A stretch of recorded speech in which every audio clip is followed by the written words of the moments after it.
And if you were fueled by the ego, then all kinds of armies were attacked. And so Dasharat Maharaj was thrown off balance. Isha Mataji, I continue with my decision or not? Or is should I it say, Dandavat? audience Hare Krishna. Hare Krishna what Prabhuji, Dandavat Pranam. Yes, Prabhuji. I decided? Um, what was your question on Maharaj lecture on humility? Oh, yesterday, there is one lecture, right, Prabhuji, like that one, like other language, when I click on that, it's coming, but not in English one, Prabhuji. Which lecture? Yesterday I see in group, like yesterday, 10 o'clock, there was live lecture, Prabhuji. Oh, I tried from phone in YouTube. I will try from computer and see, Prabhuji, like I may get more options. I just got in thought. okay. Yeah, I'm not updated on that, Mataji. Mhm. Thank you, Mataji. Thank you, Prabhuji. Tushar Prabhu, you had a question yesterday. I saw it Uh, was raised, but somehow the battery died, Prabhu. yeah, Hare Krishna Prabhuji. Nothing, just in accordance to that, all those questions coming from Mataji, so I wanted to share something.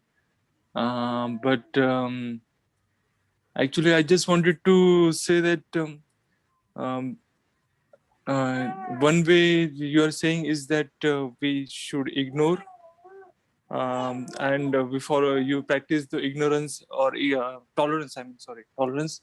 And the second thing, actually, I heard a story, maybe from you only, um, that there is a snake, and once Hmm. Narad Muniji, and he was actually, that snake was actually biting everybody, and many people were dying.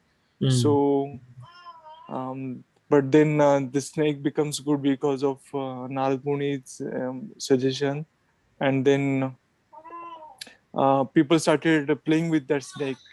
Kids, they started beating that snake, and the snake didn't do anything to them. And then he met again to Narad Muni, and then Narad Muni says that I asked you not to bite, but you can always hiss, right? Hmm. So mm, so I was thinking that which one is the right way to react to such situation, which those Matajis were discussing about. Hmm. Hmm. Okay. Well, would you like to ask this question in the group? Anyway, even you can also explain, even if I don't ask. Yeah. Hmm.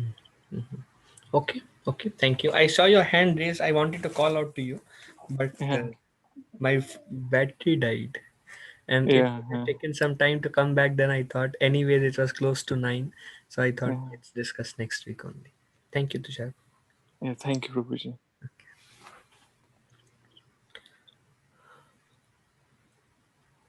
Srinivas Prabhu, Danvat Pranam. Santosh Prabhu, Danvat Pranam. Hare Krishna Prabhu, Dandavat Pranam, Jai Srila Prabhupada. Hare Hare Krishna. Krishna Prabhuji. Hare Krishna. Okay, today we'll discuss something from Shrimad Bhagavatam as we decided last week. Um, okay, very interesting topic and many lessons that can be learned from this. It's called Passing Away of Bhishma Dev. There are very wonderful realizations Srila Prabhupada mentions on how major discussions will be on how to face difficulties in life. Um, because we see that Pandavas faced major difficulties in their life, and Kunti Devi faced major difficulties, and Bhishma Dev was um, currently facing difficulties. So he's passing away. Om Agyantimidandhasya Gyananjana Shalakaya Chakshurunmilitam Yena Tasmai Shri Guruve Namaha. Shri Chaitanya Manobhishtam Sthapitam Yena Bhutale Swayam Rupa Kadamayam Dadati Swapadantikam. Vandeham Shri Guru Shri Yutapatakamallam Shri Gurun Vaishnavamsha Shri Rupam Sagrajatam Sahagana Raghunathanvitam Tam Sajivam साद्वैतं सावधूतं परिजनसहितं कृष्णचैतन्यदेवं श्रीराधाकृष्णपादान् सहगण Lalita श्रीविशाखान्वितं च। हे कृष्ण करुणा सिंधु दीनबंधु जगतपते गोपेश गोपिका कांत राधा कांता नमस्तुते। तप्त कांचन गौरंगी राधे वृंदावनेश्वरी वृषभानुसुते देवी प्रणमामि हरिप्रिये। वाञ्छाकल्पतरुभ्यश्च कृपा सिन्धुभ्य एव च पतितानां पावनेभ्यो वैष्णवेभ्यो नमो नमः। जय श्री कृष्ण चैतन्य प्रभु नित्यानंद श्री अद्वैत गदाधर श्रीवासादि गौर भक्तवृंद। हरे कृष्ण कृष्ण कृष्ण हरे हरे हरे राम राम राम हरे हरे। मुखं करोति वाचालं पंगुं लंघयते गिरिं यत्कृपातमहं वन्दे श्रीगुरुदीनतारिणं परमानन्दमाधवं श्रीचैतन्येश्वरम्।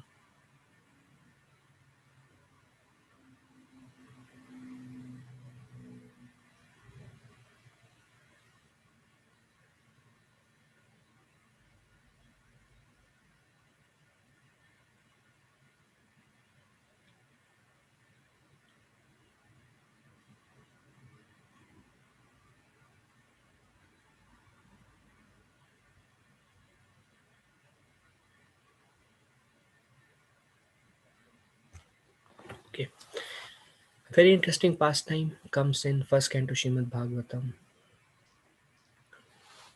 Here is a background: fight between the brothers for the sake of dharma. So we know Pandavas and Kauravas in the battlefield of Mahabharat. 640 million men were killed in the 18 days of the battle of Kurukshetra. This mass killing simply to enthrone Maharaj Yudhishthir was too mortifying. So Maharaj Yudhishthir was thinking that the whole world is fighting and 640 million people died just to make me the king. So that was um, he could not come out of the grief. So he was thinking that because of me this whole Mahabharat war happened. Vyasadeva tried to console him. It's not because of you, it's Dharma Yudh. And many reasons were explained. Um, Krishna himself tried to pacify Maharaj Yudhishthir, but Maharaj Yudhishthir was still not pacified. So there it is explained that as super soul of King Yudhishthir, so Krishna is sitting in the heart of Maharaj Yudhishthir also. As super soul, he did not allow the king to be convinced by the words of Vyasa and others, including himself, because he desired that the king hear instruction from the dying Bhishma Dev. So Krishna wanted to glorify Bhishma Dev. So Krishna's plan was Bhishma Dev should pacify Maharaj Yudhishthir for his grief. So although externally Krishna also tried to speak as super soul within the heart of Yudhishthir Maharaj, he did not convince Yudhishthir Maharaj. Um, Something that Srila Prabhupada mentions, there will be a lot of lessons as we go. Way to become free from bondage of karma. The way of work can be checked only when the work is done on behalf of Supreme Lord. Otherwise, performer is bound in the chain of material bondage. So, if any work is done for any purpose other than for pleasing the Supreme Lord, it causes bondage. And usually in this material world, one action leads to a reaction. We counteract the reaction with another action that leads to another reaction. And that's how one becomes bound. Um, Factually, and therefore factually no sin whatsoever touched the Pandavas. So Pandavas, there was no sins for him. Yudhishthira Maharaj was thinking, how many sins I have accumulated by killing 640 million people. And to counteract the sin, he also performed Rajasuya sacrifice to become free from sins. But factually, there was no sin committed on the side of Pandavas, who were only the order carriers of the Lord, because whatever the Pandavas did, because Krishna instructed them to do, they did. So there was no reaction for that. For others who declare war out of personal interest, the whole responsibility lies on them. But Duryodhana and others, everything they did, they were bound by karma. um, because there was no superior order. Srila Prabhupada also mentions when we work under direction of spiritual master and Krishna, um, those activities trying to fulfill their order are free from karma. Or if we are doing certain activities in our own consciousness, keeping Krishna in the center. Just for example, we have discussed this subject matter of Bhagavad Gita. Washing pots, if I am washing for Krishna, there is no karma. But if not, there is karma. As simple as that. Even cleaning, even wherever we are going, traveling or working or cooking, everything becomes either good or bad karma. There is a karmic reaction to it. But anything done intentionally, doing it for Krishna, there is no reaction on that. Maharaj Yudhishthir, so here you see in a picture, there is Maharaj Yudhishthir sitting in the front. He was mortified, and behind there is Krishna and there is Pandavas, and there are many, many other sages. So the story happened in such a way that 10th day, Bhishma Dev fell down, and Arjuna shot arrows, and the arrows pierced the body of Bhishma Dev. And it is said that there was not even an inch of space between the arrows that have entered into the body of Bhishmadev. And the entered arrows in such a way that entered arrows and arrows entered and pierced the whole body and came out from the other side. So half arrow was exposed this side, half arrow was exposed that side. And there is not even an inch of space between two arrows. So his whole body, other than face, his whole body was pierced by arrows. But Bhishma Dev has Ichha Mrityu Shakti. He could leave the body at his will. So for days he was waiting. He was lying there. So he was lying, but that's why it said that he is lying on the bed of arrows. His body was not even touching the ground because so many arrows on the bed of arrows. After 18 days were over, Ashwadhama killed the five sons of Pandavas. We saw that past time. Pandavas were mortified. Arjun was mortified. He wanted to take revenge from Ashwathama. They captured him, they brought him back to the camp. Bhima wanted to kill him, but others didn't want him to kill. So Krishna's plan was kill him and not kill him simultaneously because he went with the combined decision of his devotees. So they shaved off his head and removed the money from his forehead and they left him. They left him. After that, Ashwadhama again released another Brahmastra. And this time, because the Pandavas were dead, there was only one ha- hair higher, one hair remaining of Pandavas that was son of Abhimanyu, son of Abhimanyu, in the womb of Mother Uttara, and that was Parikshit Maharaj. So Ashwadhama was released to kill Parikshit Maharaj in the womb of Mother Uttara, but Mother Uttara prayed to Krishna that, my lord, you can take my life, but please protect my son. So Krishna immediately appeared within the womb and counteracted the Brahmastra. So it is said that Parikshit saw Lord Krishna while he was in the womb. So Maharaj Parikshit, the word Parikshit means he was always searching. That's the meaning of Parikshit. Because he saw Krishna in the womb, he was always searching for Krishna. Um, mm. after that, Krishna was about to leave for Dwarka, but Kunti Devi offered beautiful praise because Krishna was in Hastinapur. Dwarka, he had 16,108 queens and all the Yadus, they were waiting. It's been a while. The whole Mahabharata war, Krishna was in Hastinapur. So they were eagerly anxious to receive Krishna back. So Krishna was about to leave, but Kunti Devi went and offered beautiful prayers to Krishna. And Kunti Devi, one of the prayers Kunti Devi offered is, my lord, let calamities come again and again, because when I am faced by calamities, I I take shelter of you. And by taking shelter of you amidst the calamities, I am able to cross over all the calamities. But if there are none, no calamities, then I become complacent and I forget to take shelter of you.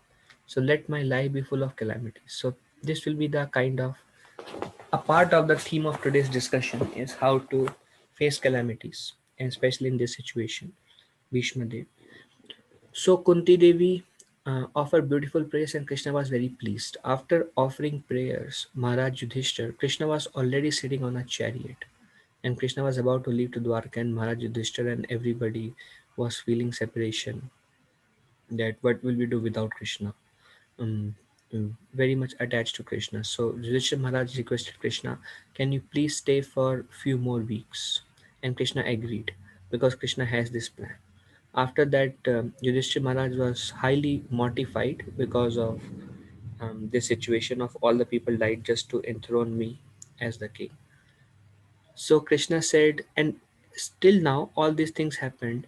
Bhishma Dev is still lying on the bed of arrows and he did not leave the body because Bhishma they wanted to leave the body while seeing the lotus face of Krishna, and we will see that. So then many sages like Nar. Okay, okay. Then Maharaj Yudhishthir, along with his brothers and Lord Krishna, went to the scene of massacre. So Krishna assembled all the five Pandavas. Let's go to the scene of massacre. There Bhishma Dev was lying on a bed of arrows, about to pass away. Now, they were not the only one, the Pandavas. Many sages like Narad Muni was there. Parvat Muni. Parvat Muni is kind of constant companion of Narad Muni. Vyasadev was there, who is the author of all the scriptures. Sukadev Goswami was there, who spoke Srimad Bhagavatam.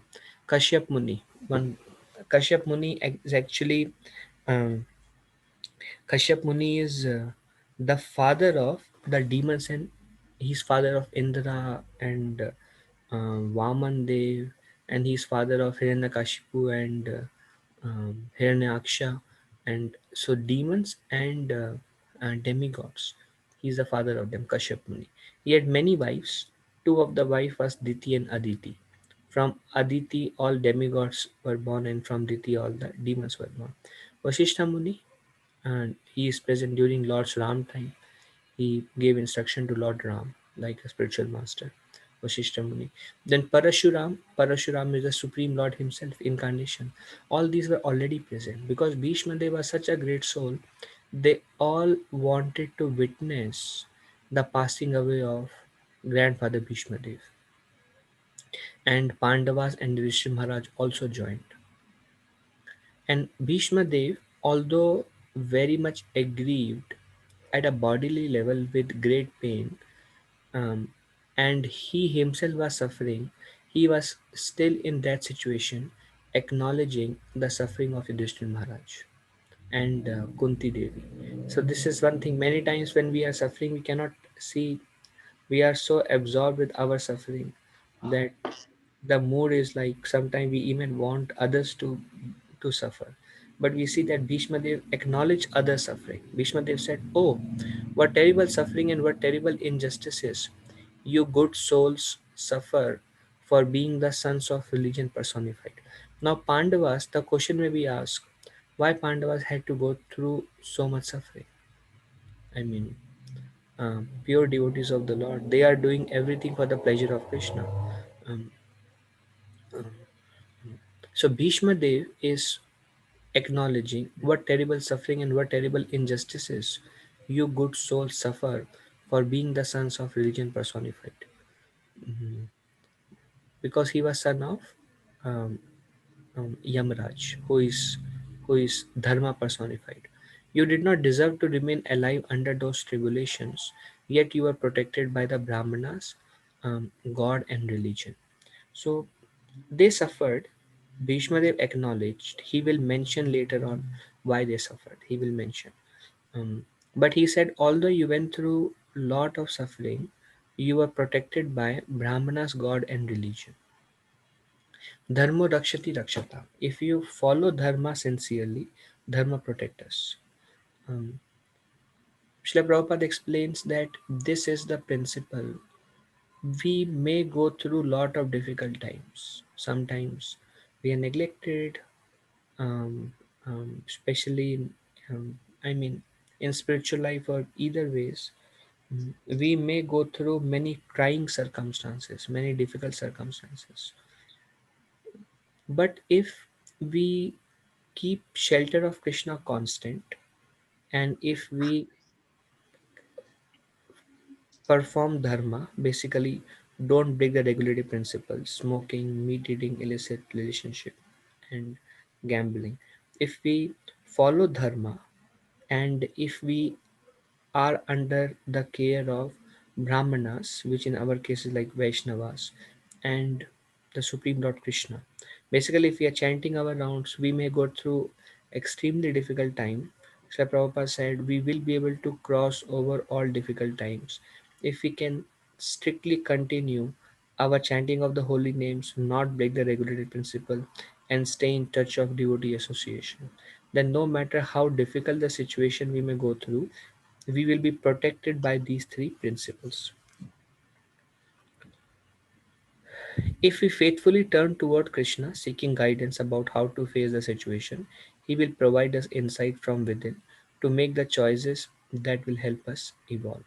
Krishna says, Dadami buddhi yogam tam ye namam upayanti te. I give you the intelligence by which you can come to me. Situations may be very difficult. I have seen many. I myself have been through many difficult situations, and more than myself, I have seen some devotees going through extremely difficult situations, and they come out of it. Over, if they continue their Krishna consciousness, Krishna helps them, and Krishna also gives them guidance on day-to-day basis on how to act and how to deal in those situations. So insights comes from within. That insight comes from the Lord in the heart, helps us to make the choices that will help us evolve. Many times we realize that the obstacle itself is a way. This is something very nice.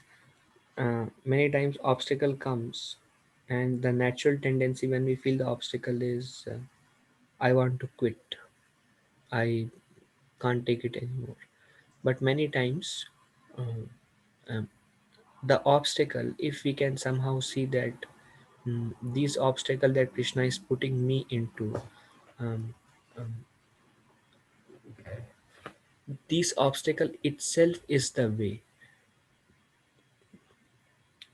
Basically, if I can continue in a Krishna conscious way amidst these obstacles, if I try my best, so um, these obstacles will help me purify those anarthas, which is becoming difficult for me to tolerate and which is impelling me to quit.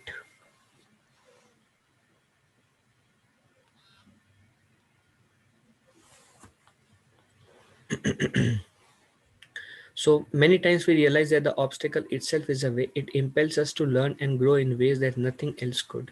So a devotee should see um, that whatever obstacles is coming in his life, instead of quitting or um, any negative emotion, he should see that, well, I'm having difficulty facing these obstacles because of some anarthas within me, and Krishna has perfectly arranged this situation for me.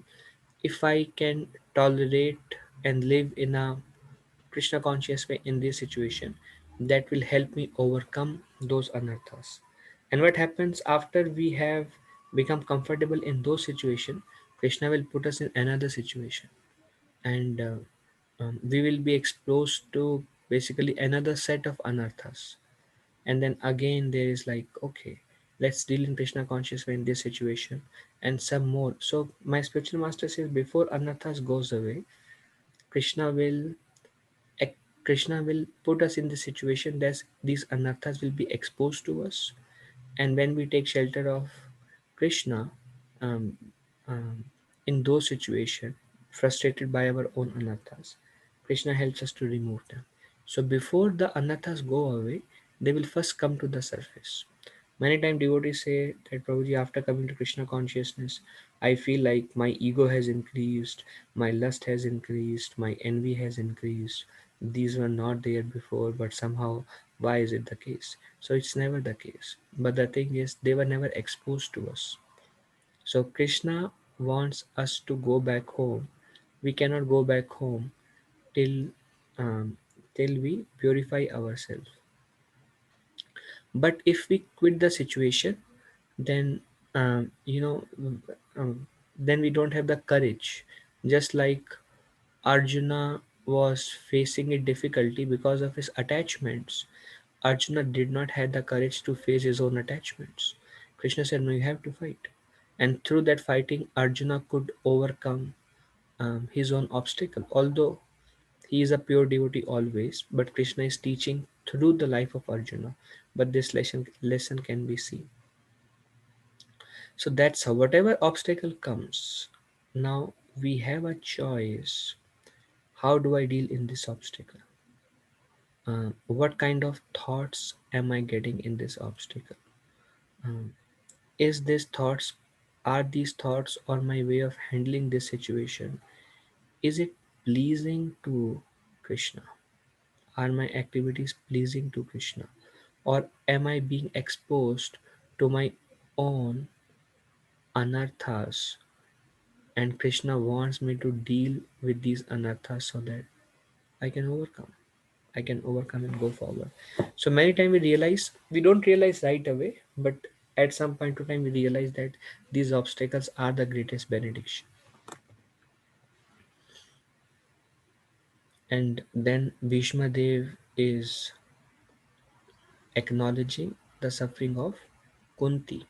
As far as my daughter-in-law Kunti is concerned, upon the great General Pandu's death, her husband, she became a widow with many children. She had three children, and she had a co-wife, Madhuri, who has two children. Pandu died. Madhuri could not be a separation. We discussed previously about their death. Madhuri could not be a separation. She entered Sati. She took Sati and entered the funeral pyre and she died. Kunti Devi is alone, single woman, widow, with like a mother of five old children. How much suffering she went through. So first she became widowed and she had to take care of the five children in the forest. And when she came back to the kingdom, she was not welcomed by Yudhishthir Maharaj and others. She had Bhishma Dev has lot of affection, but many had no affection. So to live in an environment where you are not accepted, this itself is lot of suffering. Where many people have, I mean, Duryodhan, Dhritarashtra, Shakuni, and the whole team, 100 Kauravas, they all would look at Pandavas and Kunti, although it's their kingdom officially, they all were being looked with negative emotions that get lost from here. So she had to suffer the death of her husband, and then being in that situation, the children were small, but she suffered all the tribulation just to protect the children in that situation. And then she had to suffer to see the Pandavas going to the forest, their wives were being disrobed, and they were being burnt in the house of lac. So all this suffering came after death of Pandu. So imagine the suffering of Kunti Devi. So she became a widow. So um, she became a widow with many children, and therefore she suffered greatly. And when you were grown up, she suffered a great deal also because of her actions. So her suffering was uh, doubly lamented, Prabhupada said, because Pandavas suffered because of what they went through. But when a child goes through suffering, the mother suffers even more. The mother suffers, like recently, some of you were there. One of the child was having some health issue, and the child was still stable, but the mother was suffering even more than the child. So, what to speak about Kunti Devi's and her pure love for Pandavas, double suffering. So, he acknowledged, Bhishma Dev being himself in pain, he acknowledged. So, one thing which we do when we when we meet a person in suffering, is I'm sorry for what you are going through. Um, in one-on-one, in personal discussion, in confidence, we say that. It doesn't solve the problem, but these words itself give them solace. I acknowledge, but one thing not to be done when someone is suffering and say crying or going through some pain, and you go and tell them, that's what you deserve. So that is like mortifying to that person. So we see Bhishma Dev example, he's acknowledging, oh, what terrible suffering you all went through. I'm very sorry. So Prabhupada says the suffering of Kunti Devi are doubly lamented. This means that she was destined to suffer by providence. By providence means by will of the Lord. Her suffering of Kunti Devi was not because of karma. No, not because of karma. By providence. Providence means it was Lord's will for you.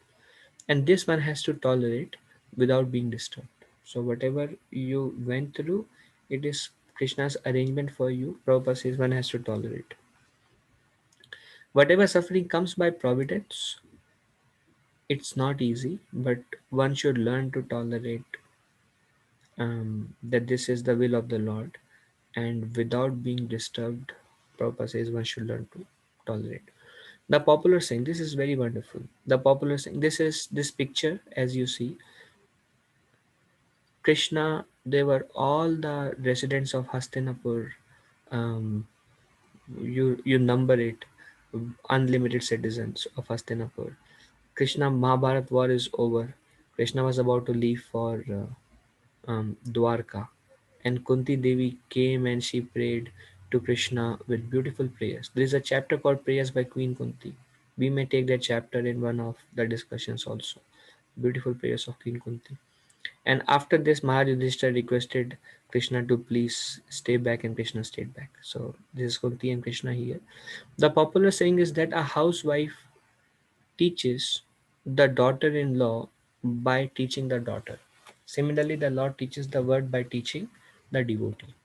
Just like the mother, if there is daughter-in-law. So because the relationship with daughter-in-law is not very strong, the mother chastises her daughter that you should clean properly.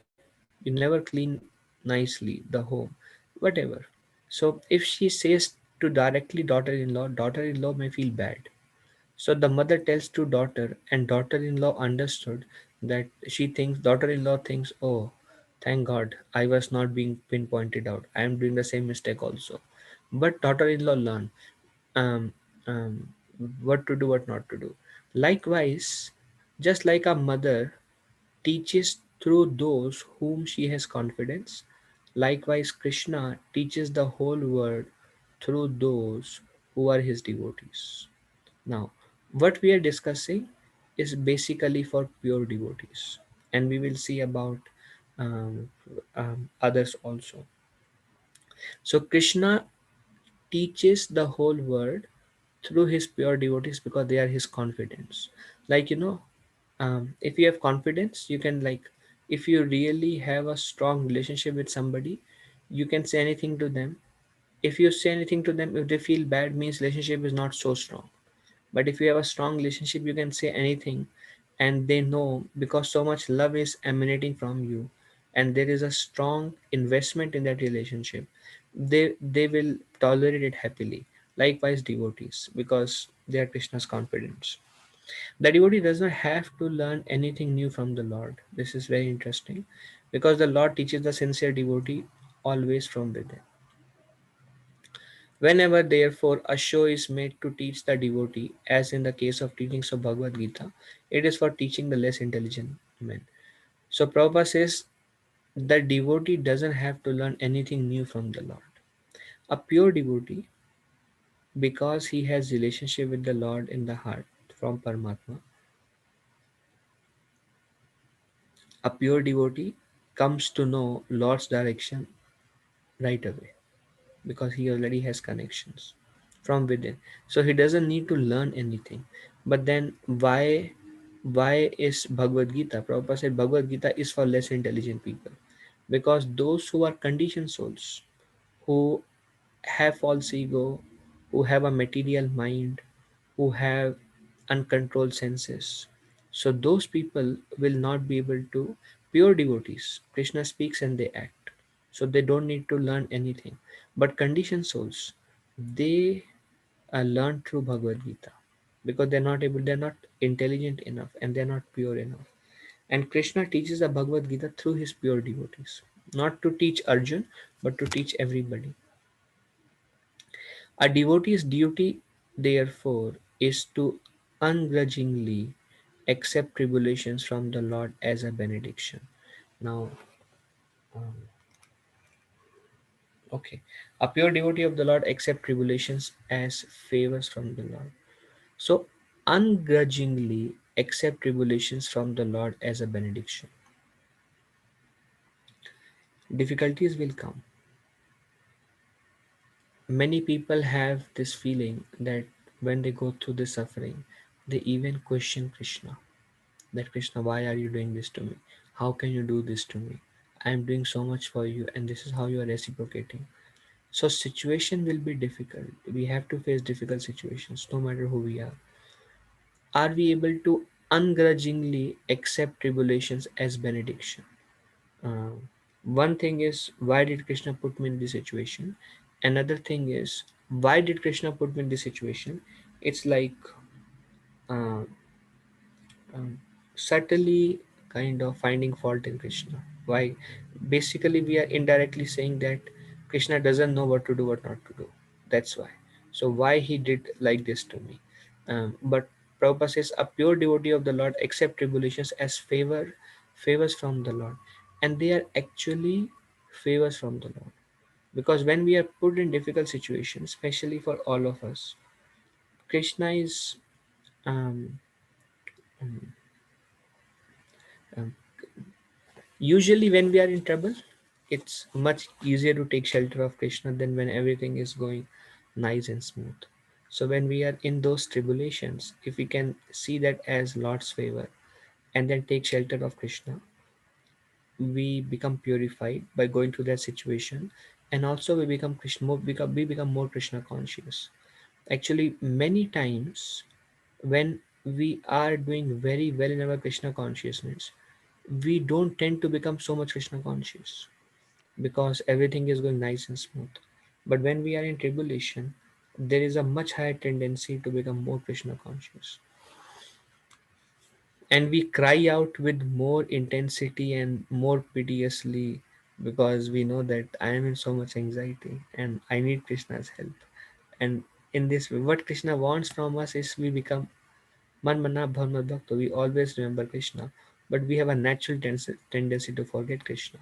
But these tribulations, whatever situation you are in, say someone is neglecting you, my Lord, please help me receive some care from these devotees, or you are having some negative thoughts towards somebody, then you can pray, my Lord, please help me get rid of these feelings, these thoughts, so that I can genuinely respect the devotees. So, whatever it is, it can be subtle, it can be gross. Take shelter of Krishna, and you will see within no time you have the reciprocation. The sufferings of the Pandavas were never due to their past deeds. So, one should not see for a pure devotee that they are suffering because of their karma. So, Prabhupada says that the suffering of Pandavas were never because of their past deeds.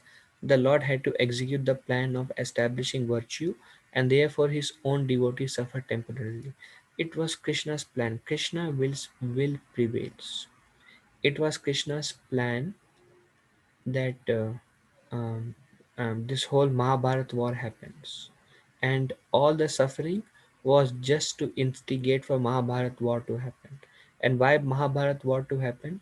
Because Krishna will was Vinashaya cha Dushkritam. All the demons will come, and by using Arjuna, he will kill all those demons or whatever is remaining. So Krishna's plan was there that I have a purpose and it needs to be fulfilled. And to help fulfill Krishna's plan, Krishna uses his devotees. And they apparently, I mean, imagine if Krishna wants to use somebody to fight in Mahabharat war, then they have to go through a certain difficult situation to be present in Mahabharata war. And they have to fight, so a lot of inconvenience will come, lot of anxieties will come. But because they are working under direction of Krishna, there is no karma for them. So it was never because of their past deeds.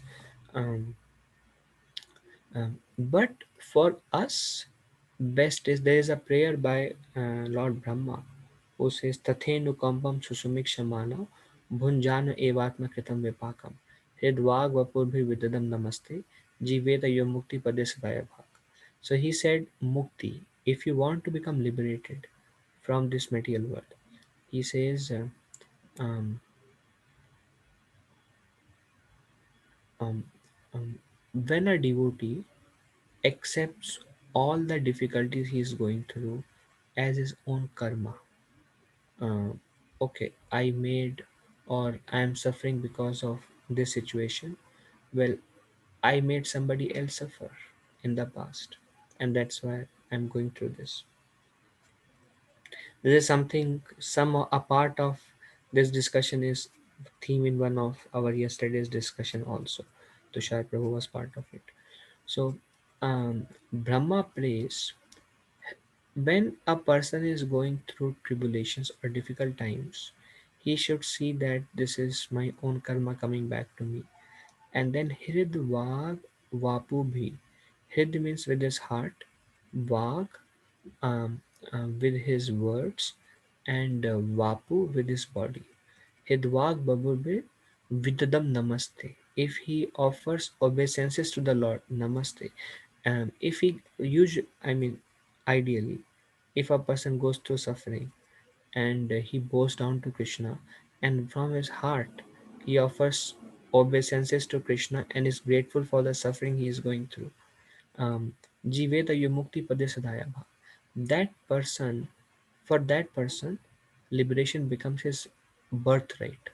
Birthright. Just like the example, if a father is very rich, then the child has a birthright to become rich. Once father leaves, it will go to the child naturally. So it is the birthright, is the right. Because of his birth, he has the right to acquire that property in general. So likewise, a person who can take shelter of Krishna in difficult situation, for him liberation becomes his birthright.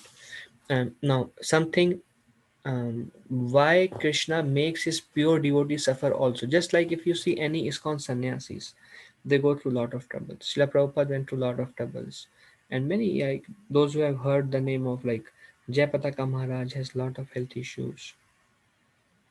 Bhakti Vikas Maharaj has lost his leg, so he walks on clutches. So likewise, there are many ISKCON sannyasis. They also went through a lot of difficulty. When we see them, we should not feel it's their bad karma. Prabhupada says it's never their bad karma, but it is Lord's will. Lord wanted to execute this plan. Just for example, Srila Prabhupada was trying very hard to began Krishna consciousness from Jhansi, to go to Japan, or to spread Krishna consciousness extensively in India. And he was only facing more and more difficulties and rejections, and he was to some extent heartbroken. But when he came to America, when he came to New York, everything started working all of a sudden. And within what he could not achieve within many decades, Srila Prabhupada could achieve in few years. And the whole world, there are centers, more than 100 centers all over the world.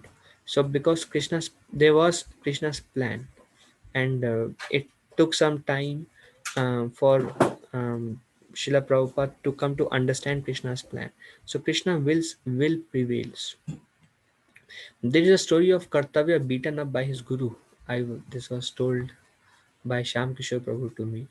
So this um, um, um, this disciple, he was very surrendered to his guru, very surrendered to his guru. Um, and when his god brothers saw that this disciple is very much loved by his spiritual master, they became very envious of this disciple, very envious. So one time in public, Guru called this disciple Kartavya, and he beat him up. And um, this disciple um, did not say anything. Did not say anything. Time passed by. He still kept rendering services, and he still was doing everything just for the pleasure of his guru. And time passed by, and over a period of time, it was time for the guru to depart. He was leaving the body, so he called Kartavya and he said, "I am very pleased with you." And he said, "I want to make you the next acharya for this movement, um, um, and you have taken the suffering that I have given to you in a very positive way." And he said, "The reason I gave you so much beating, so much trouble, is because everybody was envious of you, so because of which you are getting lot of negative vibrations from them, and because you were receiving lot of negative vibrations from them, you it became difficult for you to make progress. Actually, there will always be instances where people may not like us, so that impact our own Krishna consciousness. So Guru saw that he is such a sincere disciple, but others are becoming envious of him. So what Guru did is he bet him up in public. By doing that, everybody thought that he is not a good disciple after all.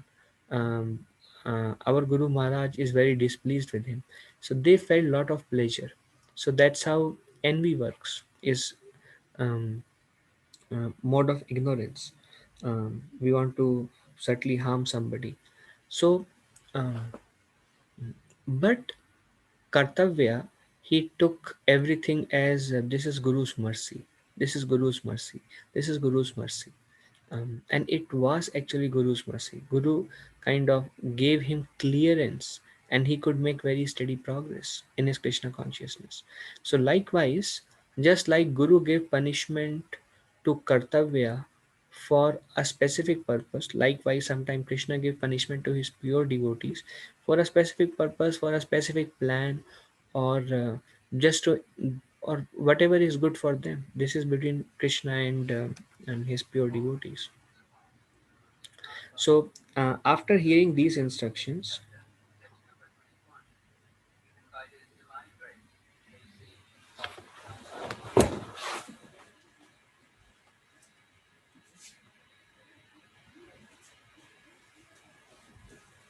okay, so after uh, pacifying Maharaj Yudhishthir, um, mm, Bhishma Dev, this is the second part of today's discussion. Uh, Bhishma Dev uh, became silent after giving this instruction. Maharaj Yudhishthir kind of resonated. I mean, super soul, Krishna resonated, and this way Krishna glorified Bhishma Dev. So Bhishma Dev fell silent, and now Bhishma Dev was preparing to leave his body. But before he left his body, along with the Pandavas and Krishna, there were hundreds of sages present. I just named a few of them. Some of them are pure devotees, some of them are not pure devotees. So Bhishma Dev started enlightening them in the true reality.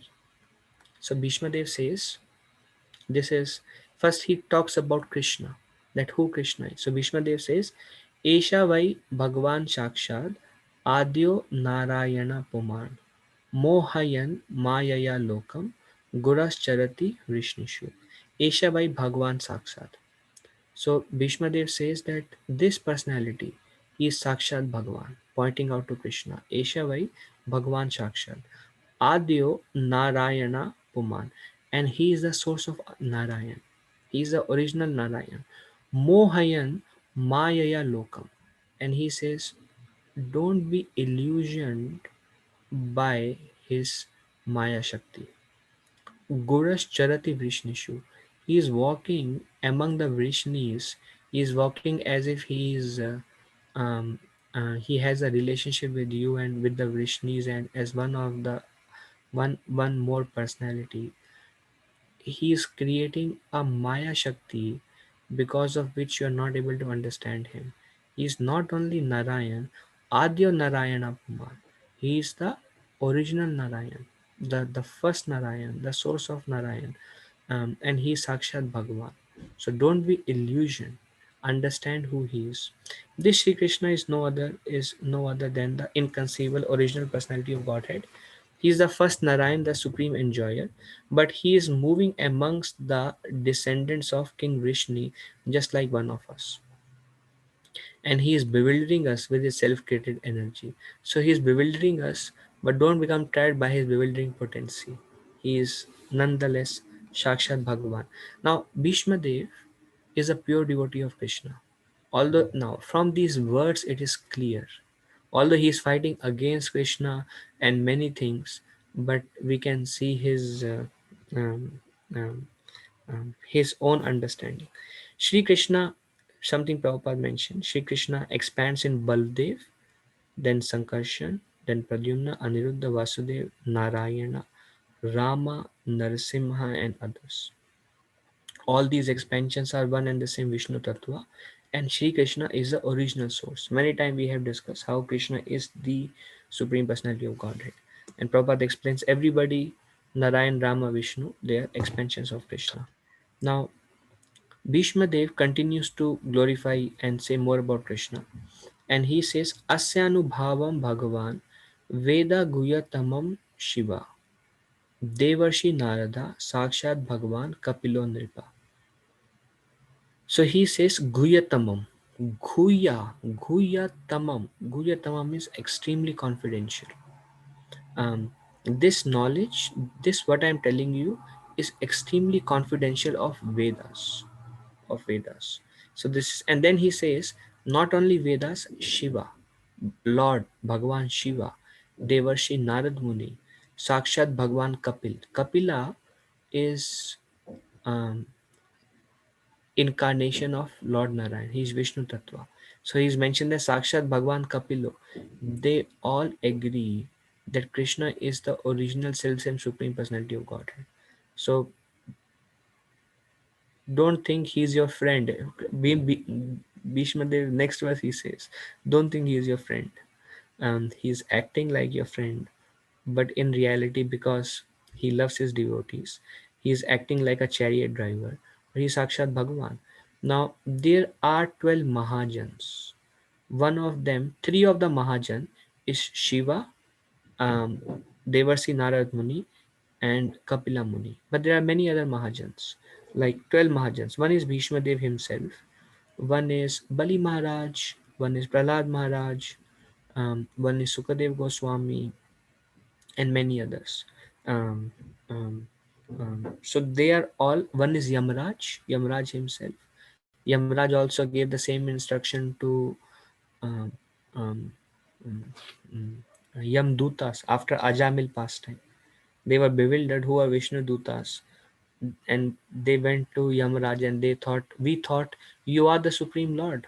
Whatever you say happens. Wherever you send us, your orders are never rejected.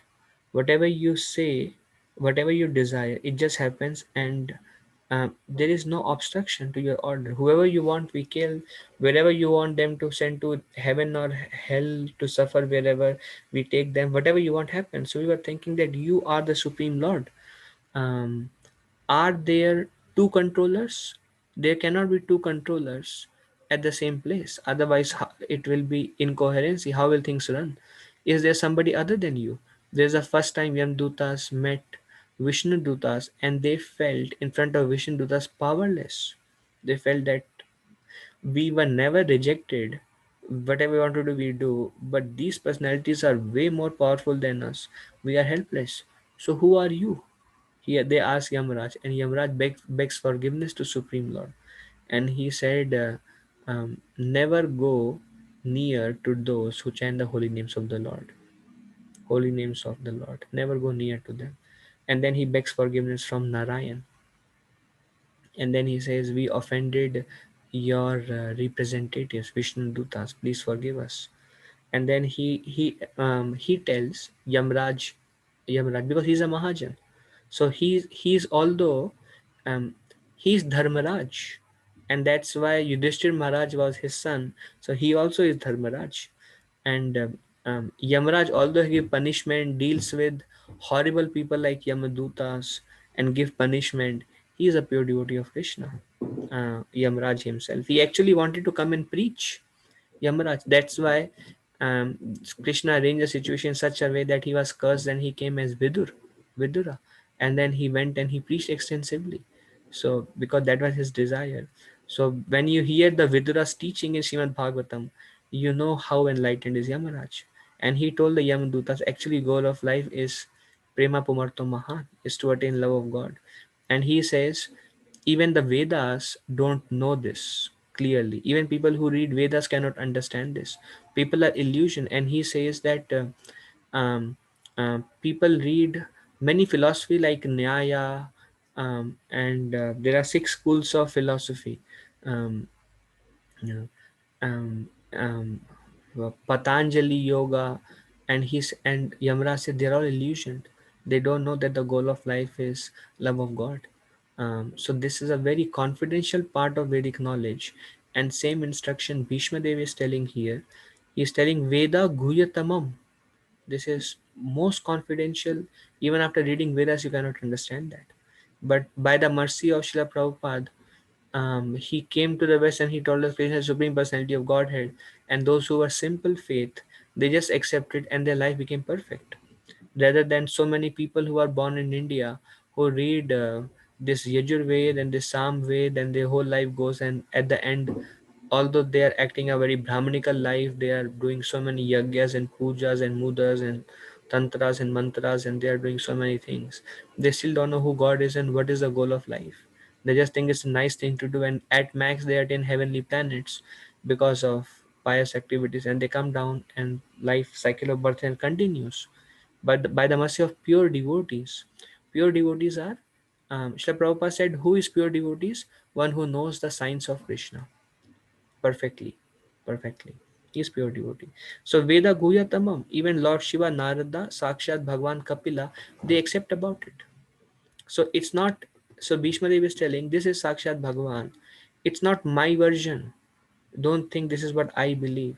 This is what Vedas speak, most confidential knowledge. This is what Shiva speaks. Many people say that Prabhuji, isn't Shiva God? Well, Shiva is a Mahajan. Mahajan means pure devotee. He is constantly chanting the names of Sankarshana and Rama because he comes from Sankarshan. He's a devotee of Narayan. He's always meditating.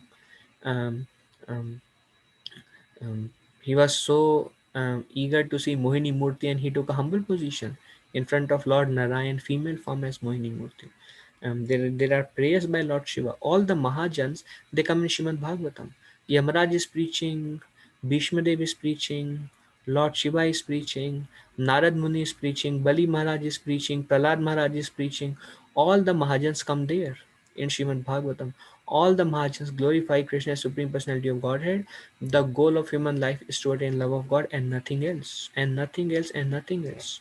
So Shrimad Bhagavatam is is propaga- is propagating through the words of pure devotees, their teachings, through the prayers of Kunti Devi, through the prayers, you name it. And anybody who was illusioned by Maya, they are getting lot of suffering, and finally they met a Mahajan or teachings of Mahajan, and they become purified. Now, this is Shrimad Bhagavatam. It's all about love of God, attaining love of God.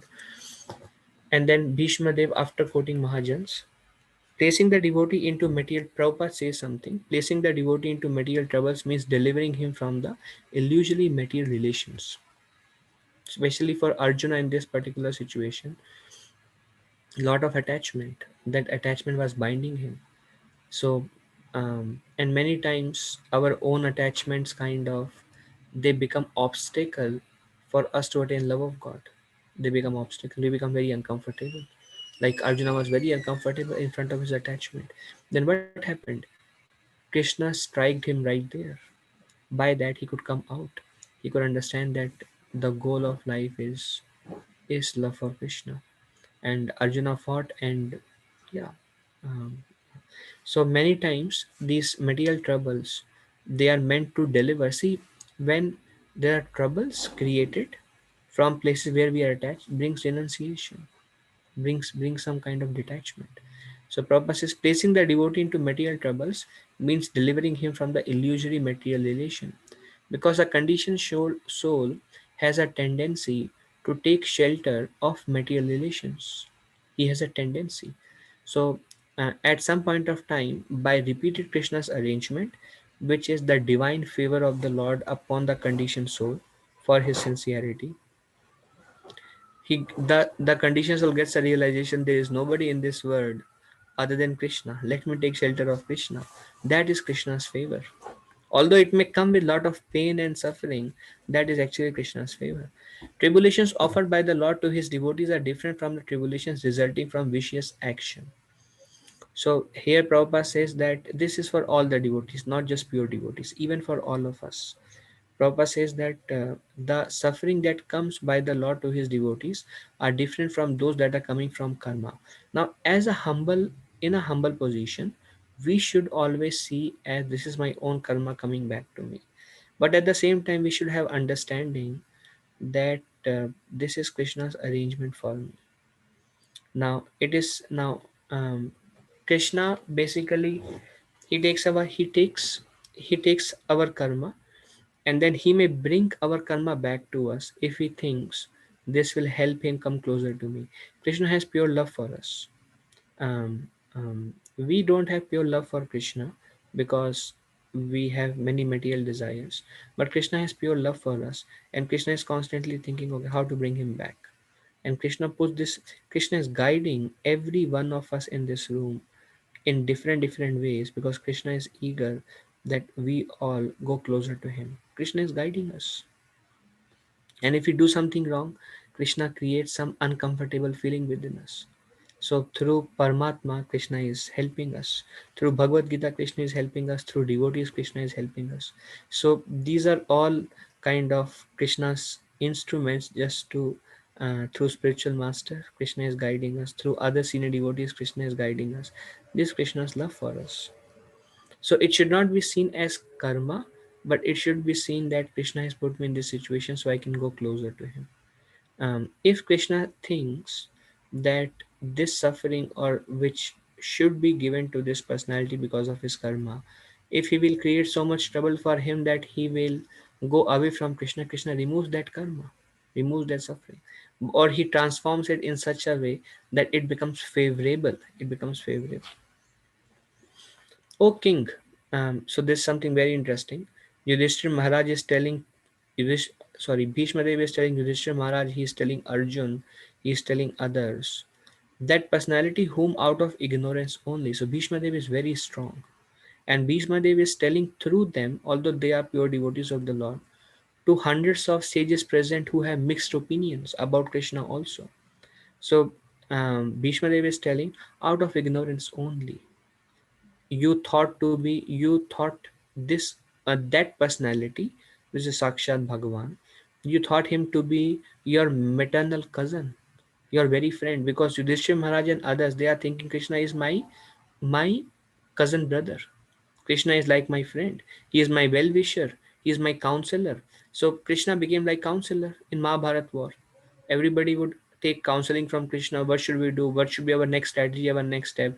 Krishna would tell them. Krishna acts as a messenger. He went with as a peace messenger to Duryodhan.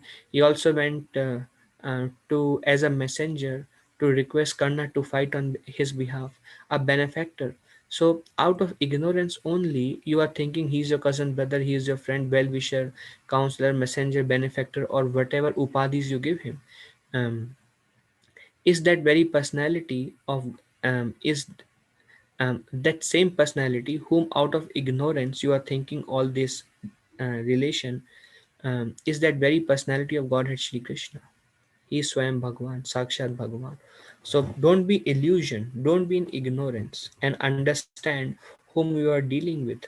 So Bhishma Dev, now this is another thing, that a pure devotee of the Lord, he is always a well-wisher. Although he is in such suffering, we don't see him saying, why this happened to me? Why I am suffering so much? Krishna, how can you do this to me? You see how clear is Bhishma Deva intelligence. In this situation, also Bhishma Deva is extensively preaching, and Bhishma Deva is um, um, pacifying other suffering. And like I remember, my spiritual master was giving a talk about Bhakti Tirth Maharaj passing away. Bhakti Tirth Maharaj was a sannyasi, um, very exalted, very exalted soul. Um, he was counteracted with the last stage of cancer. Because the cancer spread all over his leg, they cut his leg off. But then melanoma cancer, and then the cancer spread it all over the body. And the doctor said, well, he may leave the body any minute. You can search for Bhakti Tirth Maharaj. He left the body in 2005, in year 2005. Very wonderful soul. So many devotees over there at that point of time, they dearly miss him. Bhakti Tirth Maharaj. So many Prabhupada disciples, they would go to Bhakti Tirth Maharaj to console, to say, we are very sorry for what you are going through and other things.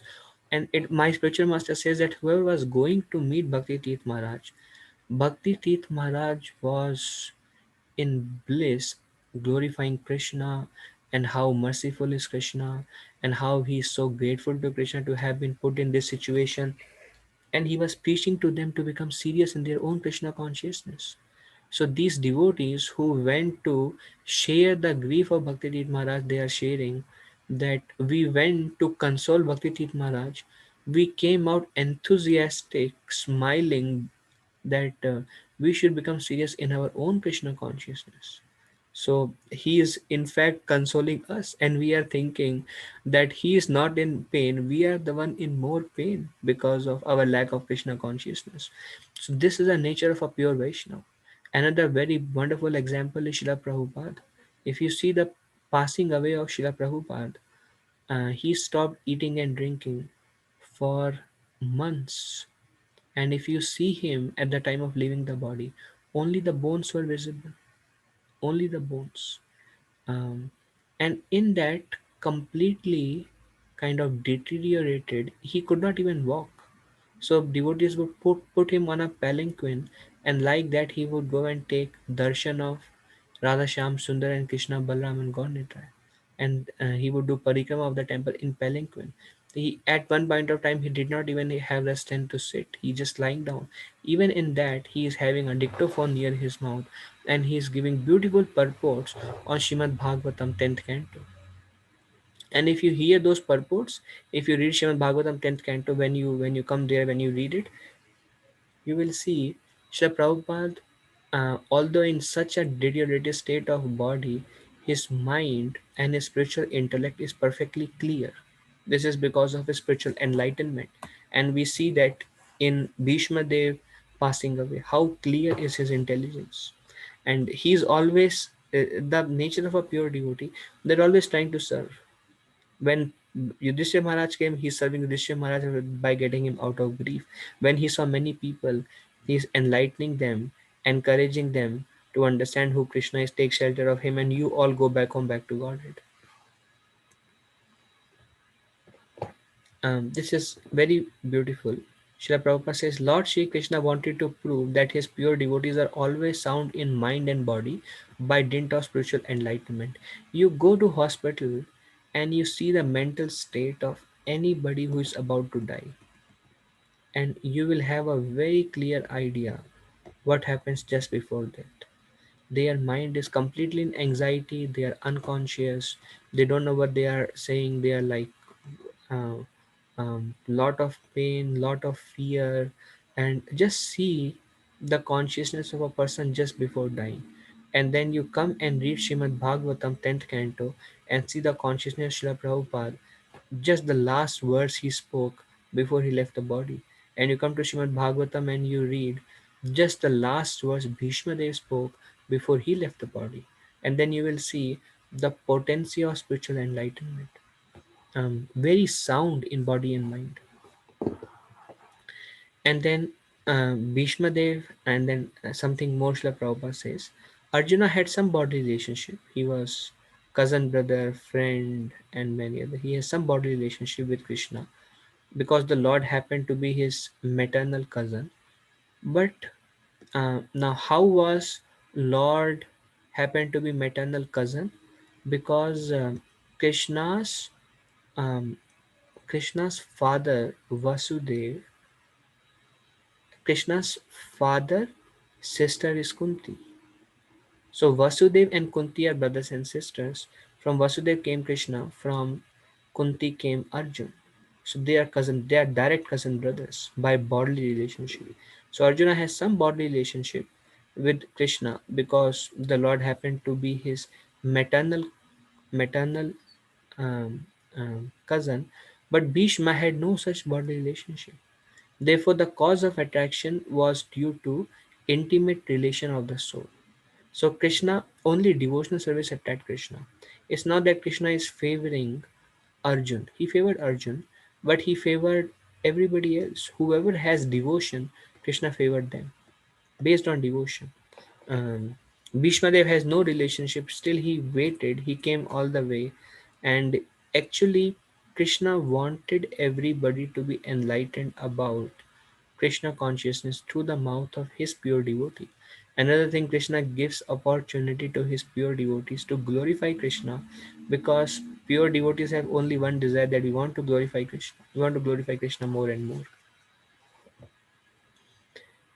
Then how to become liberated? Bhaktya Veshya Mano Yasmin Vacha Yan Nama Kirtayan Tyajan Kalevaram Yogi Muchyate Kama Karma Bhi. So Muchyate means liberated. So now Bhishma Dev is telling how to become liberated.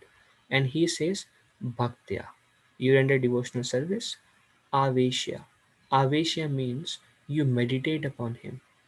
So first, devotional service to whom and meditate upon whom is clarified in previous few verses, glorifying Krishna. Bhaktya Avesha Mano Yasmin. And Bhishma Dev says that he will enter in your mind. Jiva Goswami says that in this age of Kali, Krishna enters through the mind. Krishna does not usually give Shakshat Darshan, but Shakshat Darshan of Krishna is non-different from his darshan within the mind. That happens by Bhaktya Avesha and then Vachya Nama Kirtayan. Vacha means you speak. Vacha yan Nama Kirtayan. You do Nam Kirtan. You take his names. You do Nam Kirtan. And Nam Kirtan should not be taken in the mind. Like that becomes Aveshya. But it says Vacha yan Nama Kirtan. Haridas Thakur says that holy name chanted loud. It can be soft, Hare Krishna, Krishna, Krishna, Hare Hare, Hare Ram, Ram, Ram, Ram, Hare Hare. It can be loud, Hare Krishna, or it can be in the mind. So the best recommended way is loud, so that you yourself can hear. So Bhaktya Aveshya meditation. Let Krishna come in your mind. Vachaya Nama Kirtayan. And then if you keep doing that, then Tyajan Kalevadam Yogi. Tyajan means at the time of death. If you remember at the last moment, if you remember, Krishna also says in 8th chapter Bhagavad Gita verse number 6, tajyante ante kalevaram. um, uh, uh, that anyone who remembers me at the time of death, he will attain me. So likewise, one who is performing bhakti and remembering Krishna and loudly chanting the Nam Kirtan, at the end of that life, that yogi will become liberated and will become free from kama karma bhi. He'll become free from karma bandhana and all the bondage and attachments. Because see, this material world is kind of like Krishna compares, today morning we were discussing, Krishna compares with a banyan tree. Banyan tree is a very complex structure. So this material world with unlimited desires has unlimited advertisements for material pleasure, and it's almost impossible to not contemplate, especially when we have attachment to all the things from our past samskara. So to be so drenched in material existence and to become liberated and pure, it's not an easy thing. But one who is doing this bhaktya avesha and vachya nama kirtayan, over a period of time he'll become purified. And as he becomes purified, it's a gradual process. You gradually come out of karma bandhana and samskaras and previous mental impressions, and it's a gradual cleansing. We have to work on it, and slowly, once we are purified at the time of death, we'll be able to become muchyate, liberated. So Bhishma Dev now makes a request. Now Bhishma Dev, he says, may my lord, he is glorifying Krishna, who is four-handed. So if you see in this picture, Krishna exhibited his four hands here, because it is explained in Srimad Bhagavatam that Bhishma Dev was a resident of Vaikuntha. Vaikuntha, Lord Narayan is worshipped.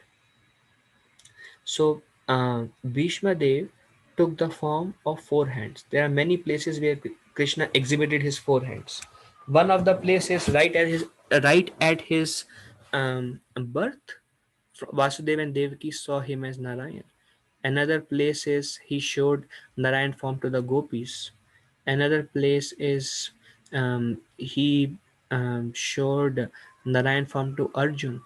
Another place is he showed four-handed form to we were discussing during Ashwathama, when he was trying to stop Bhishma Dev and Kunti from fighting, when they were not able to resolve whether to kill this unhuman human Ashwadhama or to leave him. So Krishna is stopping with two hands. He is stopping Bhishma Dev with two hands. He is stopping um, um, um, um, Draupadi. Draupadi. So may my lord, who is four-handed. So this is Krishna's mercy on Bhishma Dev, so that Bhishma Dev can contemplate. So Bhishma Dev is praying, may my lord, who is four-handed and whose beautifully decorated lotus face, with eyes as red as rising sun, is smiling. So you see what is Krishna's expression? He is smiling. Have you ever seen if you go to a deathbed and the person is looking at you and then he's dying and then you smile at him? Oh, you are dying. So it never happens, but this is transcendental. Here we see Bhishma Dev is leaving and Krishna is smiling looking at him because it's glorious. It is described, Srila Prabhupada described that the death of a pure devotee is as glorious as his living, because this is the time his deepest desire to be united with the Lord, to go back to Godhead, it is fulfilled. So it is glorious. A devotee waits for it. So there is no question of fear, because he waits when he can go back to Godhead. Um, um, we will see something more on this also. So may my lord, who is four-handed and whose beautifully decorated lotus face with eyes as red as the rising sun is smiling, kindly await me at the moment when I quit this material body. So Bhishma Dev said, my lord, please wait for a few more minutes. Basically, my lord, please don't go away. um, Let me think of you. There is something similar instance. The Bhakti Tit Maharaj I was talking about. He was about to leave his body. Melanoma cancer, last stage, can leave the body at any time. And my spiritual master went to him, and he has many preaching engagements. He was very busy. And um, Bhakti Tit Maharaj asked my spiritual master, Maharaj, I have one request for you. Any moment I can leave the body, but can I request you that I leave my body in your presence? uh, uh, because pure devotees want the presence of pure devotees while they're leaving the body. And my spiritual master says, doctor said he can leave the body within a week, but he end up in staying 2 months. And my spiritual master spent day and night. He canceled all his preaching engagements. He spent day and night 2 months to be with Bhakti Tirth Maharaj. And he says those were the deepest moments of my life, because such a deep Krishna Katha. Every day Bhakti Tirth Maharaj would cry tears remembering Krishna with gratitude. And he is on the deathbed. He is in so much pain that um, um, um, cannot imagine when the leg is cut off and etc. And he has like Bhakti Maharaj is like always blissful, and even at the time of that he is smiling, just like his lips are reaching to his ears. He has such a broad smile, and they are chanting Nam Kirtan, and tears will flow from his eyes. And Bhakti Tirth Maharaj says, I don't want to exchange my situation with anybody else in the world, because of the Krishna factor he is experiencing and how influentially he is preaching. Bhakti Tirth Maharaj says, I preached throughout my life. I could not make such influence in the life of devotees the way I am doing now, because hundreds of people were coming to see Bhakti Tirth Maharaj, one sannyasi, melanoma cancer, last stage, leaving the body. He is giving darshan to everyone. So hundreds of people are coming every day, and Bhakti Tirth Maharaj is simply preaching to them with so much enthusiasm on his deathbed. Everybody who went out, they felt nourished by the Sri Bhakti Tirth Maharaj. Um, so, my dear Lord Krishna, four-handed Lord, please wait for a few minutes before I leave the body.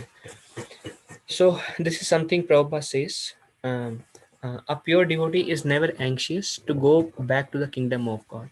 Now, this is something very wonderful. Prabhupada says, a pure devotee is not even anxious to go back to kingdom of God. He entirely depends on the goodwill of the Lord. He just surrenders to Krishna. My Lord, I just want to serve you. You can deal with me in any way you like. He is equally satisfied even if the Lord desires him to go to hell.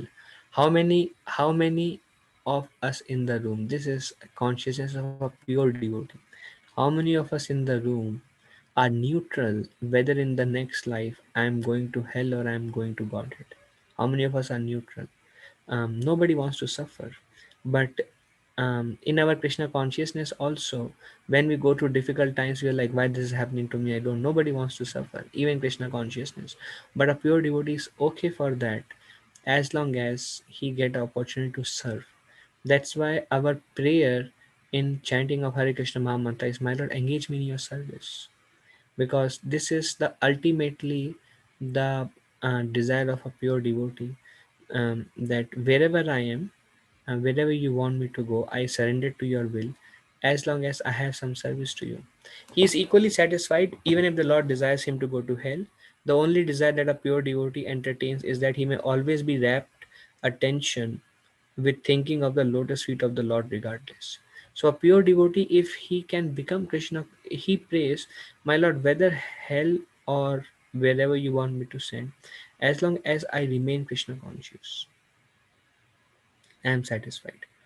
Um, um, um, Thinking of the lotus feet of the Lord, Vishwanath Chakravarti Thakur, one of the great commentators, Srimad Bhagavatam, he says, thinking of lotus feet of the Lord means thinking of the name of the Lord, thinking of the form of the Lord, thinking of the qualities of the Lord, thinking of the pastimes of the Lord, um, um, and rendering service to the Lord. They are all covered under thinking of the lotus feet of the Lord, basically becoming Krishna conscious. Okay, so now we are coming to the end. It's the time for Bhishma Dev to leave his physical body.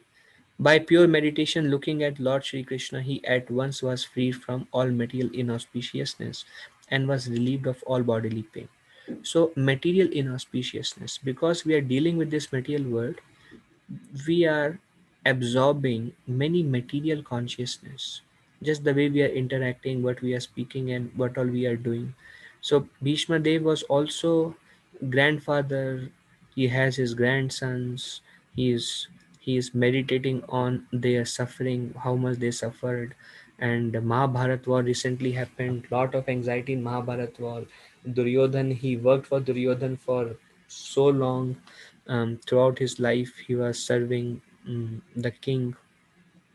So a lot of activities, although a pure devotee, but this is a time of leaving. So at this point of time, Bhishma Dev want any material inauspiciousness because of whatever factors. Being in this material world, it's natural. Bhishma Dev want to get rid of all those material inauspiciousness. How he did that?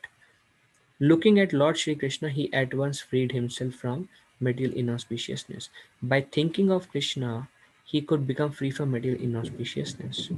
Just for example, everyone in this room, we may be having some material anxieties, some things are not going well, or some people are not treating well, or you name it. Everyone has some material anxieties. But then, as we discuss about Krishna Katha, they go away. See, our consciousness changes. The moment we think of Krishna, the moment we discuss about Krishna, we hear about Krishna, we speak about Krishna, our consciousness changes. Now, when we are not Krishna conscious, we have so many material tendencies, like um, so many thoughts and anxieties and faults will come in our mind. But as soon as we become Krishna conscious, all the attachments goes away, and all these are all material inauspiciousness.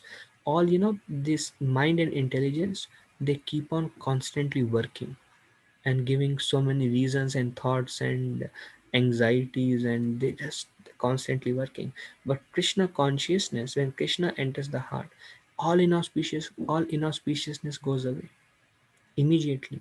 So this is a benediction of um, um, pure meditation. If we are fully absorbed in Krishna, not just, you know we are doing many things and Krishna Krishna Hare Hare Ram Hare Ram Ram Ram Hare Hare, there is not complete absorption, but we are actually absorbed in Krishna. That's how we get rid of all material inauspiciousness. That's what Bhishma Dev taught us, how to get rid of material inauspiciousness. And he was relieved of all bodily pains. Actually, when we become Krishna conscious, bodily pains goes away, because we are in a transcendental state. Like, very simple example, if I sit cross-legged, if I'm sitting cross-legged for 15-20 minutes, my legs may start paining. But when I'm discussing about Krishna, I can sit cross-legged for an hour, 1.5 hour, 2 hour, and I don't feel the pain. I mean, those who have seen, this is like, I have noticed it many times. There may be, when we are sick, especially I have noticed when I am sick, um, maybe the phlegm is coming and there is heat in the body, and I'm feeling a lot of inconveniences. But then when I sit for chanting, and if by Krishna's mercy, for 2 hours, if I'm absorbed in chanting, I don't think of anything else, then completely Krishna is there. And then after chanting, again the sickness comes back. Sickness is always there, but we transcend. So, for us, the experience may be momentarily when we become Krishna conscious. Just like the time factor. If we are hearing Krishna Katha in an absorbed way, 1.5 hours pass and we don't realize. Or when we are chanting in an absorbed way, 2-3 hours pass and we don't realize. But if you just sit for some silent meditation, or some other activity, even if 5 minutes pass, you feel like, oh, just 5 minutes have passed. So you overcome the influence of, um, um, he was relieved from bodily pains. Bodily pain itself contaminates the mind is always focusing on that. Just the Krishna factor, all inauspiciousness gone, bodily pains also became relieved. Then what happened? Now Bhishma Dev is ready to leave the body. Therefore Bhishma Dev meditated on Krishna's pastimes, and Bhishma Dev started thinking. He was thinking how Krishna delivered Bhagavad Gita to Arjuna. How how beautiful Krishna was looking when he was carrying a chariot wheel. This picture shows Krishna is carrying the chariot wheel. Dust is raising, and that dust is accumulated on his beautiful hairs and face, and his face is very charming, and in that situation also he was smiling, and he was coming like a kshatriya in a very in with smile and kshatriya spirit. He is coming close to Bhishma Dev, and Bhishma Dev is the lord of his life. He is coming, he just surrendered. He just wait here, my lord. I'm waiting for you to come and kill me. I'm waiting for you. So Bhishma Dev was so happy. So Bhishma Dev was thinking of the beauty of the Lord when Krishna was carrying the chariot wheel. Bhishma Dev thought about how Krishna is so merciful. Being the Supreme Lord, he fulfilled my vow and sacrificed his promise. Krishna took a promise, I will never pick up any weapon. And Bhishma Dev said, tomorrow I will kill weapon, tomorrow I will kill Pandavas, or I will force Krishna to raise weapon. Unless Krishna himself raise a weapon to kill me, I am gonna kill Pandavas tomorrow. So Krishna said, no, you cannot kill Pandavas. So he break his own promise and took the weapon of a chariot wheel to kill Bhishma Dev. Arjuna stopped him, falling at his feet, holding him. My lord, no, you have taken a vow. You will not kill anyone. You will not fight. You will not pick up any weapon. Please don't do that. Actually, Krishna was telling Arjuna, shoot the arrows, Arjuna. And Arjuna had so many material affection for Bhishma Dev. He's shooting arrows, and the arrows are going like a flower on Bhishma Dev. He's shooting with such low strength that arrows are falling at the feet of Bhishma Dev. Krishna said, Arjuna, shoot the arrows with strength. and Arjuna is offering the arrows and the lotus with a Bhishma Dev. See, Bhishma Dev is all attractive. Bhishma Dev is a pure devotee of the Lord. So Krishna said, "You cannot do anything, Arjuna. You just stay there." And Krishna became angry. Krishna picked up the chariot. That was Bhishma Dev. Whoa, either I will kill. And Bhishma Dev is shooting arrows with full strength on Arjuna. But Bhishma Dev is so careful that the arrows is going onto the helmet of Arjuna, and if he's piercing the body with very less strength, and he's taking maybe the chariot top of Arjuna. So Bhishma Dev is very careful. At the same time, these are all pastimes because Bhishma Dev is a Mahajan. He's a pure devotee of the Lord. Bhishma Dev was filled with joy. Krishna picked up the weapon. Krishna is coming to kill me. Yay! So Bhishma Dev was meditating on this during this time, how he fulfilled my vow and sacrificed his promise.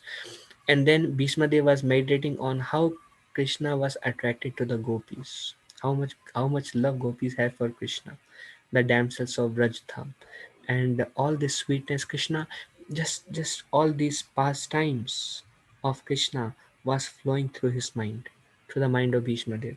How Krishna was worshipped by everyone and Rajasuya sacrifice.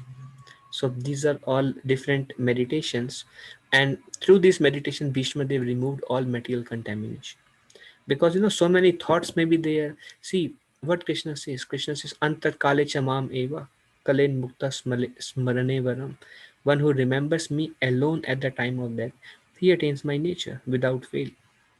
But how difficult it is because of so much material contamination. How difficult it is to think of Lord Krishna alone.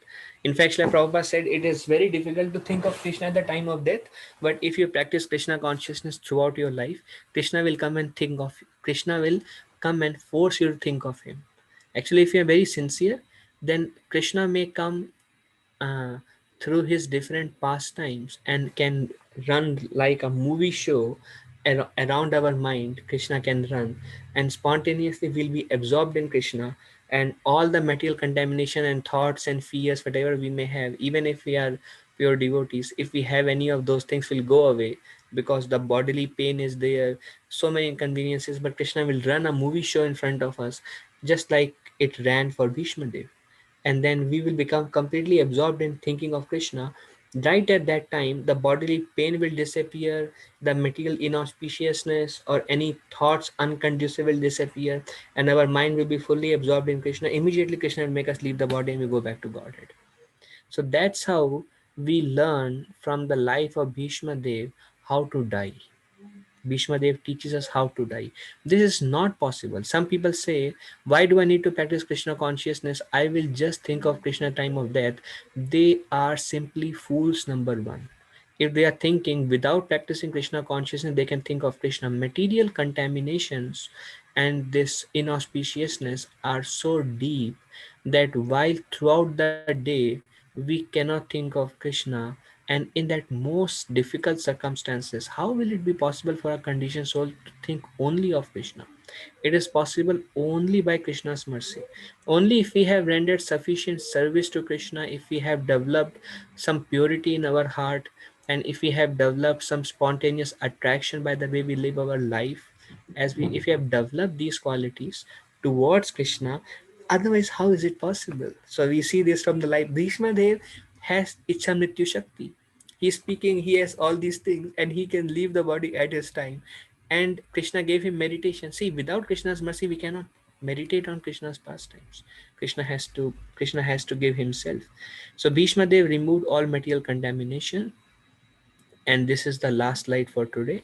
Thus Bhishma Dev meditated within his mind, speech, sight, and action. Um, um, and thus he became silent and his breathing stopped. So, with his mind, words, sight, actions, everything Bhishmadev was doing, he became fully Krishna conscious. In his mind, in his speech, he is glorifying Krishna as a supreme personality of Godhead. In his sight, he is looking at Krishna. And whatever action of mind and action of speech and whatever action, everything, he was fully Krishna conscious.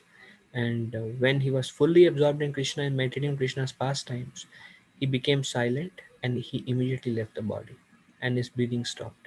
All present there became silent. Maharaj Yudhishthir was overcome by grief. Maharaj Yudhishthir performed the final rites of Bhishma Dev, um, um, and the demigods they showered flowers from the sky. And it is said that just like the birds in the evening become silent, the birds are chirping throughout the day, but as the evening comes, all the birds become silent. Likewise, when Bhishma they left the body, everybody there was a pin drop silent, and everybody was overtaken by grief. So here we come to the end of this chapter, passing away of Bhishma Dev. Okay, are there any questions, any discussions?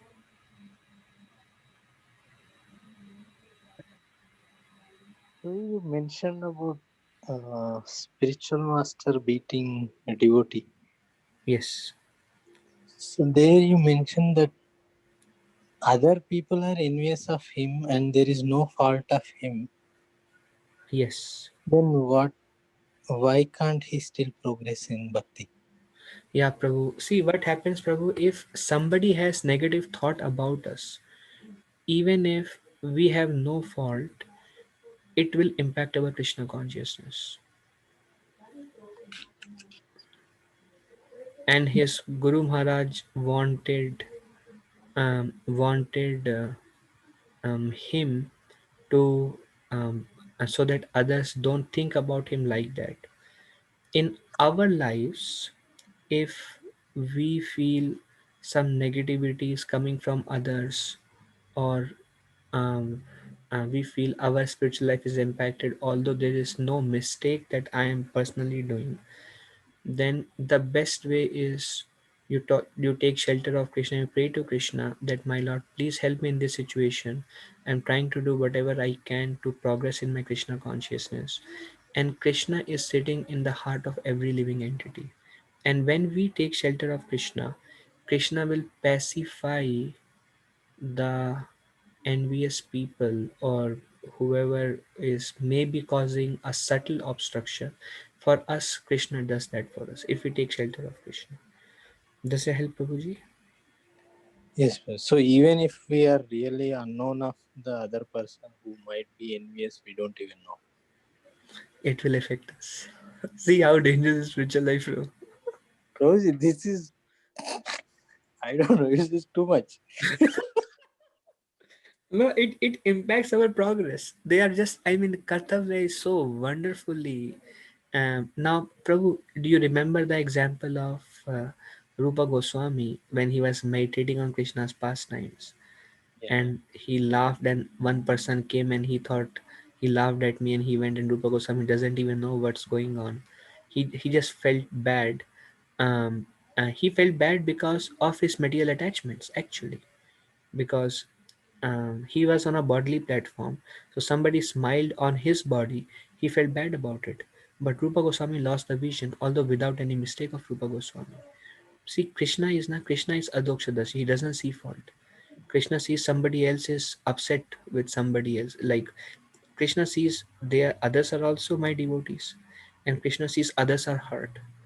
Krishna does not see that others are hurt because of their anarthas. Krishna does not see the anarthas. Adokshada does not see fault in anyone. Krishna just sees others are hurt, and it impacts our own Krishna consciousness.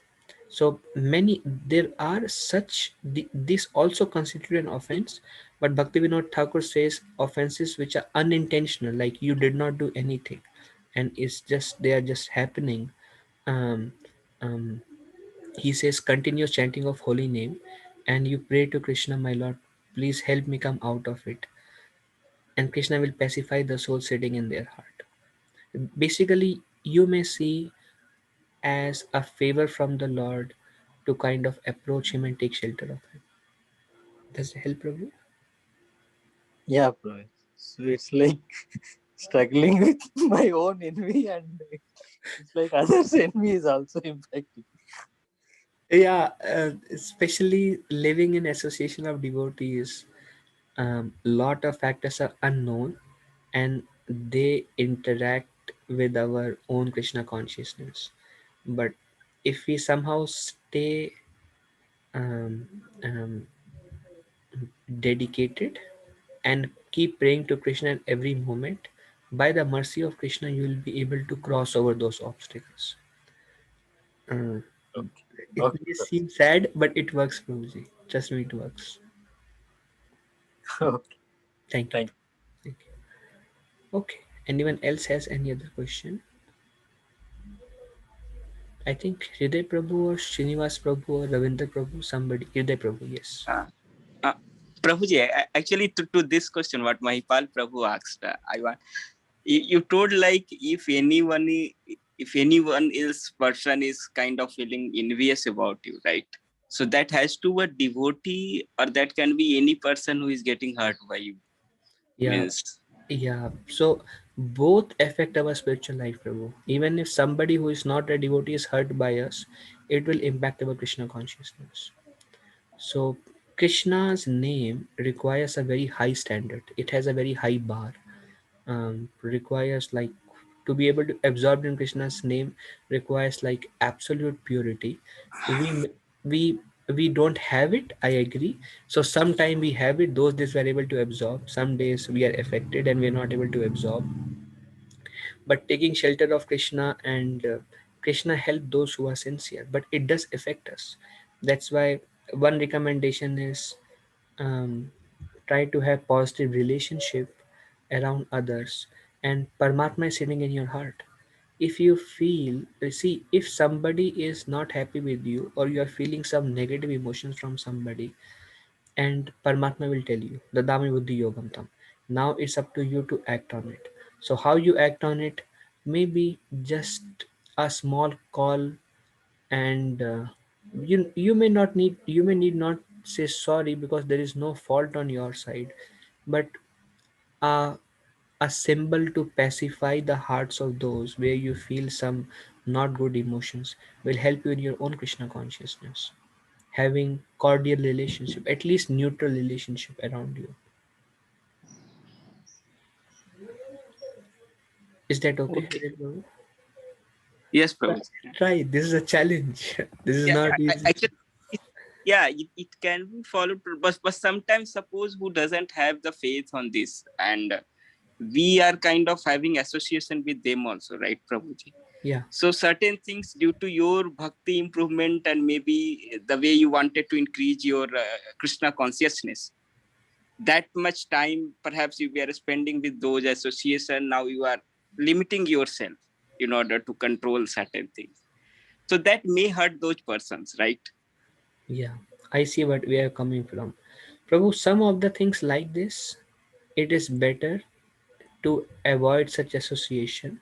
If it is not your family members, if it is not your responsibility, if it is just some unwanted association who are pulling you back in material consciousness, it's better to avoid at all cost. If it is not conducive, you can do it in some sweet language, and sometime if it doesn't work out, still avoid it. Even if you feel lot of mental anxieties because of doing that, within 7-10 days they will be pacified and it go away. So sometimes we just have to do the right thing, no matter the consequences. We just have to do the right thing because that's what scriptures recommend, and Krishna will protect his devotees. Does that help, Prabhu? Is it okay? Yes, Prabhuji, yeah, You know, I got to that. your best extent, you try to be good with them, but you cannot compromise your own Krishna consciousness at any cost, Prabhu. Thank you, Prabhuji. Okay, thank you, Hriday Prabhu. Are there more questions?